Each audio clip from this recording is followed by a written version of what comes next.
Apple officially discontinues the iMac Pro. That's a big move for Apple right there. I mean, according to all the things online and even Apple themselves, this machine was introduced in 2017 as the most powerful Mac ever. Wow. During that time, 2017. We're only in 2021, 4 years later. I feel like it's a little bit crazy when Apple like discontinues something, because it kind of like, people get attached to it, and then then it just all of a sudden they come with this. I mean, we have seen with the iPad, we have seen it with some other devices. What other device they had removed in the past besides iPod? Well, iPod is one of the biggest one because they eliminated the whole line slowly, but also something else they eliminated was the headphone jack. They're kind of known, and like this year too, past 2020, they also removed the power brick from the box. So that was like a big move from them. Yeah.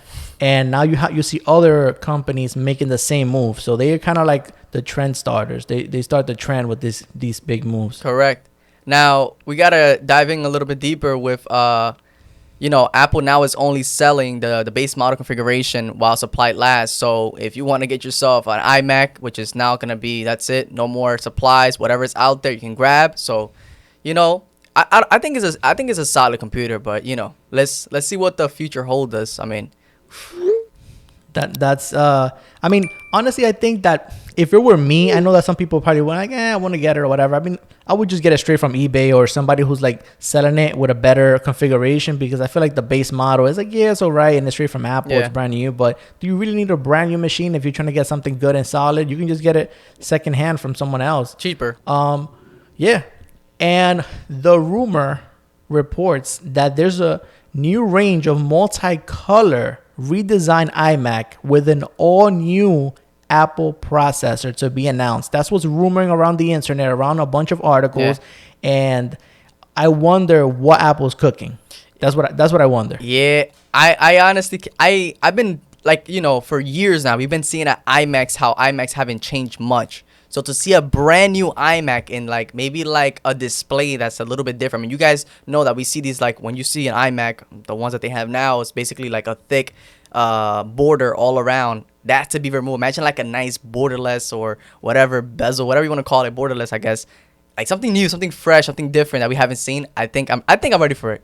I think that is overdue at this point. Apple's been pushing it a long time. That whole iMac Pro, when they launched it, everyone thought that they were gonna release like something just redesigned, brand new looking, and it was just the color. It was just an extension.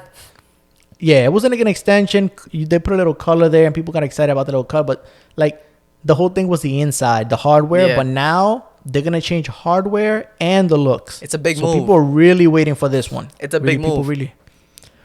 I mean, let's see what they bring. It's only I think maybe in March, maybe in June. We don't know yet. The event's almost here. So let's just wait for it to happen. Now, I actually want to ask you and ask the people here that are watching right now.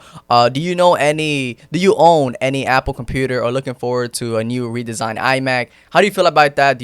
Are you feeling like you're gonna get one, or like what do you own right now at the moment?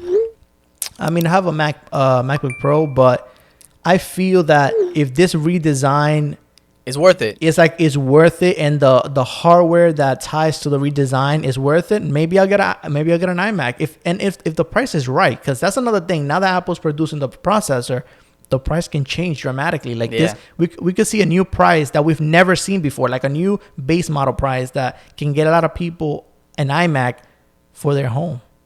I like that. Just to answer your question, it reminds me of, for example, when I had the MacBook Pro 16-inch, and then I got the MacBook Pro, the 13-inch MacBook Pro with the M1 chip, and it was actually cheaper than when I got the 16-inch, and people were like complaining how they pay like $3,000-$4,000 for a 16-inch, and that the M1 chip is actually a whole lot better. It destroys all those, either it was Intel, whatever it was, it destroyed everything in the M1. It was just taking down everything. So when that new processor comes out, can't wait for it. It's gonna be a good one. Same here. Can't wait for that move.